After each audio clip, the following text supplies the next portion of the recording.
C gene linkage and crossing over कि एक ही chromosome के ऊपर जितने जीन्स होते हैं वो आपस में लिंक्ड होते हैं। लाइक क्रोमोसोम 1 है, क्रोमोसोम 1 के ऊपर मैंने ये 3 जीन्स शो किए, आर, टी, डब्ल्यू। ये आपस में लिंक्ड होंगे, स्ट्रांगली लिंक्ड। ये सेपरेट नहीं होंगे। इसी तरह से इसके अगले पार्टनर पर देखिए, are, T, W.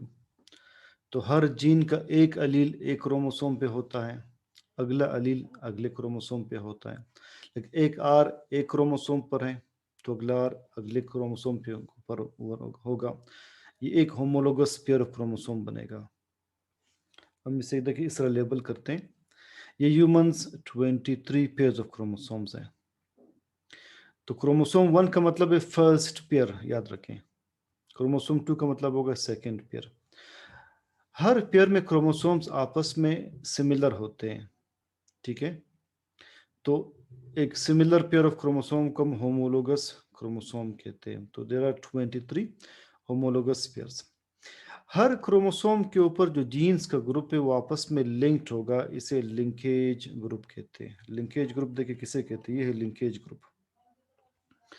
The group of genes present on the same homologous pair of chromosomes is known as linkage group। इस तरह से आप समझें, एक कॉलेज है या एक स्कूल है, उसमें 23 क्लासेस हैं, 23 क्लासेस हैं।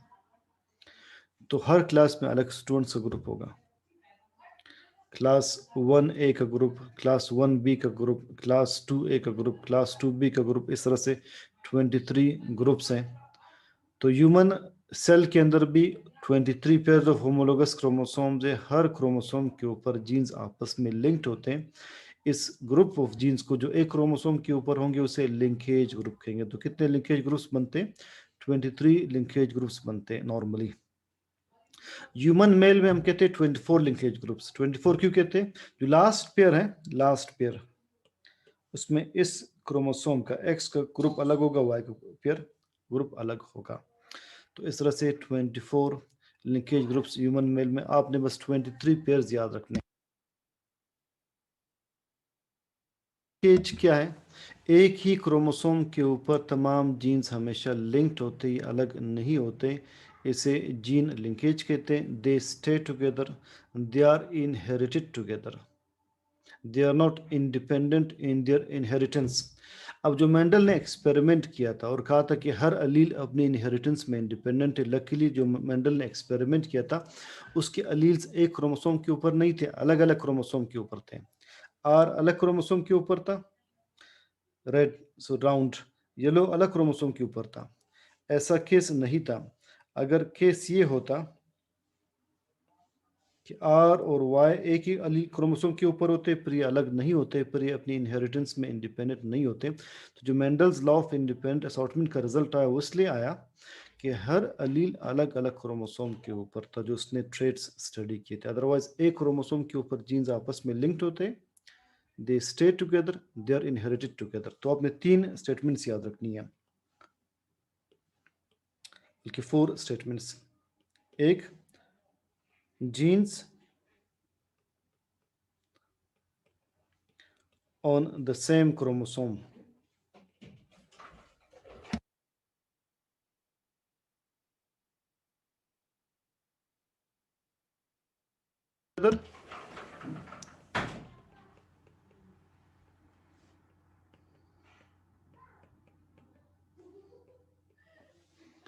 they stay together,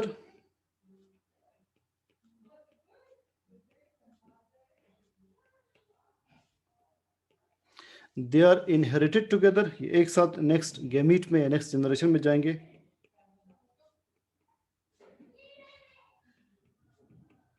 they are inherited together। और फोर्थ, ये सेपरेट भी हो सकते हैं या नहीं हो सकते। लिंक जीन एक तरीके से सेपरेट हो सकते हैं और वो प्रोसेस है क्रॉसिंग ओवर। क्रॉसिंग ओवर में जीन लिंक जीन्स अलग हो सकते हैं। So they can be separated only by crossing over, जो हमारा नेक्स्ट टॉपिक है। they can be separated by crossing over. तो हमारे जो कल का टेस्ट है वो वही सेम टाइमिंग पे होगा, ठीक है, सेम तरतीब, same timing 2 to 3 PM। Last time कभी मैंने मास्टर की अपलोड नहीं किया, आपने मुझे रिमाइंड करानी ताकि मैं दोनों मास्टर कीज़ एक साथ अपलोड करूं। जो कल टेस्ट होगा वो फिर मंडे डिस्कस होगा और फिर मास्टर कीज़ अपलोड होंगे।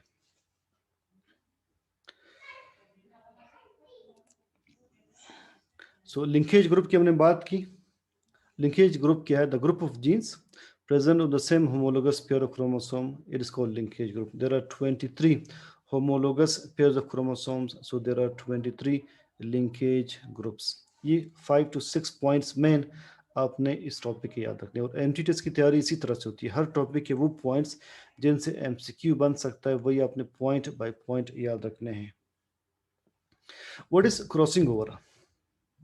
पहले आप एक क्रोमोसोम को देखिए, सिस्टर क्रोमेटिड्स क्या है, नॉन सिस्टर क्रोमेटिड्स क्या है।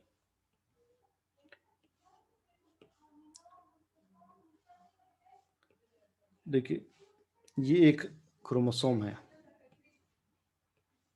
ये एक क्रोमोसोम है, ये दो आपस में कहलाते हैं सिस्टर क्रोमेटिड्स।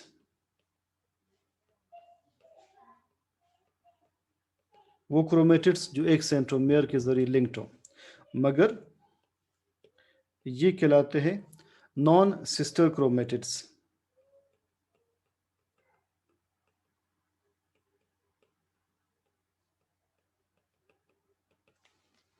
जो अलग अलग सेंट्रोमियर्स पर होंगे वो नॉन सिस्टर क्रोमेटिड्स कहलाएंगे। अभी जो नॉन सिस्टर क्रोमेटिड्स हैं इनके दरमियान सेगमेंट्स एक्सचेंज होते हैं, इनके दरमियान सेगमेंट्स एक्सचेंज होते हैं नॉन सिस्टर क्रोमेटिड्स के दरमियान। देखिए सेगमेंट्स कैसे एक्सचेंज होंगे? जब क्रॉसिंग ओवर होगी तो ये सेगमेंट यहाँ से ब्रेक होगा, ये सेगमेंट यहाँ से ब्रेक होगा, इनके दरमियान सेगमेंट्स का एक्सचेंज होगा। वहाँ का सेगमेंट यहाँ ट्रांसफ़र हुआ, यहाँ का सेगमेंट वहाँ ट्रांसफ़र हुआ। So this exchange of segments, it is called crossing over. ये होता कब है? ये मियोसिस 1 में होता है, मियोसिस में, और मियोसिस में भी मियोसिस 1 के प्रोफेज 1 में फिर आप पढ़ेंगे कि क्रॉसिंग ओवर कब होती है। मैकेनिज्म देखते हैं। देखिए हम दो क्रोमोसोम्स कंसिडर कर रहे हैं, क्रोमोसोम 1, क्रोमोसोम 2। क्रोमोसोम 1 के ऊपर जो अलील्स शो किए capital A capital B, chromosome 2 के ऊपर अलील्स शो किए स्मॉल ए स्मॉल बी। अब जब एक्सचेंज होगा तो ये होगा कि क्रोमोसोम 2 से स्मॉल बी अलील या शिफ्ट हो जाएगा और क्रोमोसोम 1 से कैपिटल बी अलील या शिफ्ट होगा। इन दो के दरमियान जो कि नॉन सिस्टर क्रोमेटिड्स हैं, नॉन सिस्टर क्रोमेटिड्स, इनके दरमियान एक्सचेंज होता है। अब नॉन सिस्टर क्रोमेटिड्स के दरमियान जो एक्सचेंज हो रहा है इसके रिजल्ट के तौर पर आप देख लें, रिजल्ट के तौर पर क्या हो रहा है। देखिए आप अगर यहाँ पर देख लें, ऊपर ए के साथ स्मॉल बी आ रहा है, नीचे स्मॉल ए के साथ कैपिटल बी आ रहा है।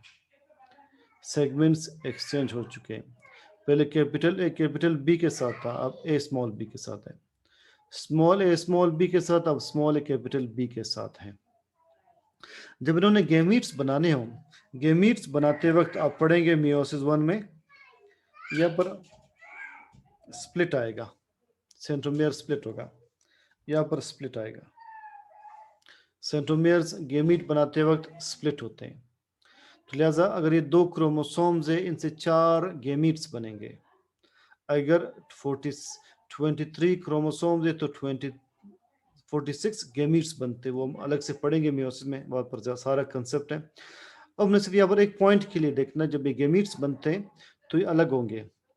एक गेमीट ऊपर, इस वाले को आप फॉलो कर ले, ए बी होगा, अगले को आप फॉलो कर ले जो ग्रीन है कैपिटल ए स्मॉल बी के साथ होगा, फिर अगले को फॉलो कर ले स्मॉल ए कैपिटल बी के साथ, ये होगा। फिर स्मॉल ए स्मॉल बी के साथ, ये लास्ट होगा स्मॉल ए स्मॉल बी के साथ। अब वो गेमीट के जिस पर वही ओरिजिनल कॉम्बिनेशन मौजूद है, पेरेंटल कॉम्बिनेशन, इसे हम कहते हैं पेरेंटल टाइप, की पेरेंटल टाइप होगा, ये लास्ट पेरेंटल टाइप होगा। मगर जिस क्रोमोसोम के ऊपर अलील्स मिक्स हो चुके हैं, ए स्मॉल बी के साथ स्मॉल ए कैपिटल बी के साथ, उन्हें हम कहते हैं रिकम्बिनेंट टाइप। तो देखिए ये होगा रिकम्बिनेंट टाइप, सही है, ये होगा रिकम्बिनेंट टाइप। जो पेरेंटल टाइप से ग्रीन में मैं शो कर रहा हूँ, ये है पेरेंटल टाइप, ये है पेरेंटल टाइप। तो पेरेंटल टाइप के ऊपर ओरिजिनल अलील्स होंगे, रिकम्बिनेंट टाइप के ऊपर अलील्स मिक्स हुए हैं, ठीक है। अब अगर आप ये दो अलील्स कंसिडर कर रहे हैं, ए और बी, लेट्स सपोज हम 100 गेमीट्स को फॉलो कर रहे हैं, 100 गेमीट्स को, 100 गेमीट्स में 40 इस तरह के बनते हैं, ये होगा पेरेंटल टाइप, पी से पेरेंटल टाइप। फिर मजीद 40 स्मॉल ए स्मॉल बी के फॉर्म में बनते हैं, ये भी पेरेंटल टाइप है। रह गए 20, 10 इस तरह के बनते हैं कैपिटल ए स्मॉल बी के साथ, इसे कहते हैं रिकम्बिनेंट टाइप। क्यों रिकम्बिनेंट कहते हैं? इस पर अलील्स डिफरेंट है, आपस में मिक्स हो चुके हैं। और 10 ये रिकम्बिनेंट टाइप होगा। तो out of 100 gamete suppose 40 + 40 80 parental type है, 20 रिकम्बिनेंट टाइप है। अब एक टर्म यूज करते हैं रिकम्बिनेंट फ्रीक्वेंसी। रिकम्बिनेंट फ्रीक्वेंसी कैसे कैलकुलेट की जाती है? फॉर्मूला देखिए, number of recombinants by total number of combinations into 100। Number of recombinants 20 है, टोटल नंबर ऑफ कॉम्बिनेशंस 100 है, और 100 से मल्टीप्लाई कर ले तो आंसर आएगा 20%। अगर आंसर 20% आ रहा है, यानी रिकम्बिनेंट फ्रीक्वेंसी 20% है, इसका मतलब ये कि दो अलील्स के दरमियान 20 यूनिट्स का फासला है। किन दो अलील्स के दरमियान? ए और बी हम कंसिडर कर रहे हैं, इनके दरमियान 20 यूनिट्स का फासला है। 1% 1 यूनिट को शो करता है, यानी ए और बी के दरमियान फासला ज़्यादा है। अगर रिकम्बिनेंट फ्रीक्वेंसी का आंसर 5 आता तो इसका मतलब ए और बी के दरमियान 5 यूनिट्स का फासला होता, तो दरमियान में 4 यूनिट्स के बाद 5th यूनिट सी होता। देखिए ए और सी आप स्टडी कर रहे हैं, रिकम्बिनेंट फ्रीक्वेंसी 5 आ रही, इट मीन्स दरमियान में 5 यूनिट्स का फासला है। जितने अलील्स दूर होंगे उतने ही उनके अलग होने के चांसेस ज़्यादा हैं। एक तो रिकम्बिनेंट फ्रीक्वेंसी क्या शो करता है? रिकम्बिनेंट फ्रीक्वेंसी दो चीज़ें शो करता है।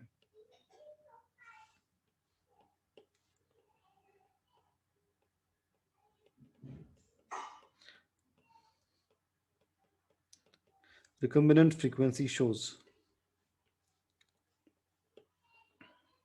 the distance between two alleles on the same chromosome.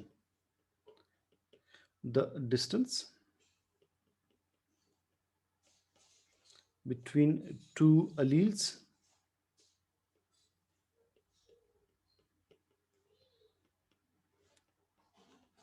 on the same chromosome. एक नंबर 2, recombinant frequency मजीद क्या शो करता है? It shows chances of separation of alleles during crossing over.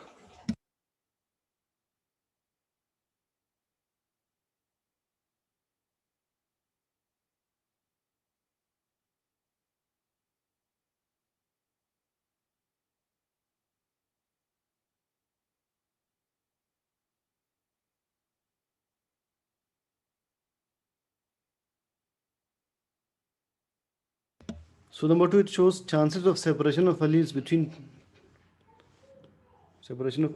during crossing over.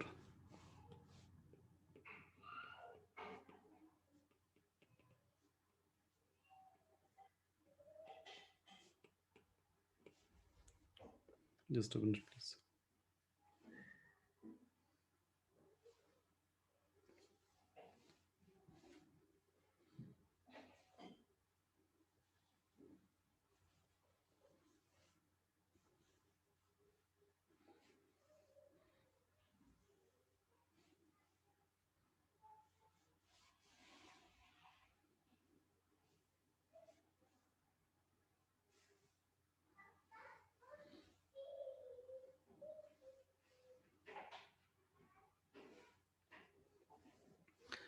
So distance दो alleles के दरमियान recombinant frequency से show होगा।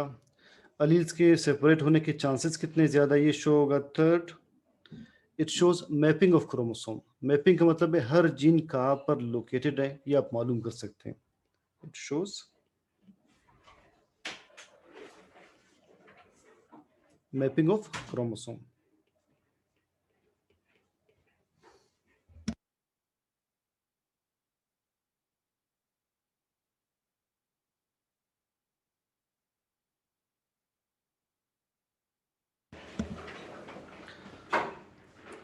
ये सारा कंसेप्ट दोबारा सुन लीजिए, थोड़ा सा हट के कंसेप्ट है रिकम्बिनेंट फ्रीक्वेंसी का। देखिए, दो नॉन सिस्टर क्रोमेटिड्स करीब आते हैं प्रोफेज 1 ऑफ मियोसिस 1 में, और इनके दरमियान सेगमेंट्स एक्सचेंज होते हैं। सेगमेंट्स एक्सचेंज होने का मतलब ये कि जीन्स एक्सचेंज हो रहे हैं। जब गेमीट्स बनेंगे तो क्रॉसिंग ओवर की वजह से वैरायटी आएगी, जीन्स आपस में मिक्स हो चुके हैं, वेरिएशंस आएंगी, और गेमीट्स दो तरह के बनेंगे, parental type and recombinant type. Parental type वो है कि जिसमें पहले की तरह का कम्बिनेशन मौजूद है। रिकम्बिनेंट टाइप वो है कि जिसमें कम्बिनेशन चेंज होकर एक नया कम्बिनेशन डिपिक्ट हो रहा है, शो हो रहा है।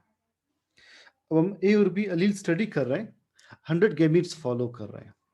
सपोज 100 में 40 पेरेंटल टाइप के ए बी की तरह आ रहे हैं, 40 parental type small A small B के फॉर्म में आ रहे हैं, 10 रिकम्बिनेंट ए स्मॉल बी के साथ, 10 रिकम्बिनेंट स्मॉल ए बी के साथ। तो अगर आपने रिकम्बिनेंट फ्रीक्वेंसी मालूम करनी हो तो नंबर ऑफ रिकम्बिनेंट्स को यानी 20 को डिवाइड करेंगे 100 से, टोटल नंबर ऑफ कम्बिनेशन से, और 100 से मल्टीप्लाई करेंगे, आंसर 20% आएगा।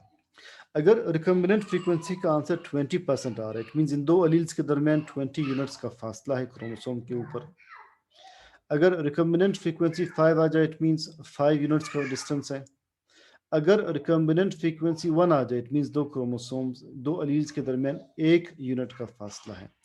तो लिहाजा रिकम्बिनेंट फ्रीक्वेंसी से क्या शो होगा कि दो अलील्स के दरमियान फासला कितना है, उनके अलग होने के चांसेस कितने ज़्यादा हैं, और क्रोमोसोम के ऊपर जीन्स की मैपिंग एग्जैक्ट रेजिडेंस आप मालूम कर सकते हैं रिकम्बिनेंट फ्रीक्वेंसी से।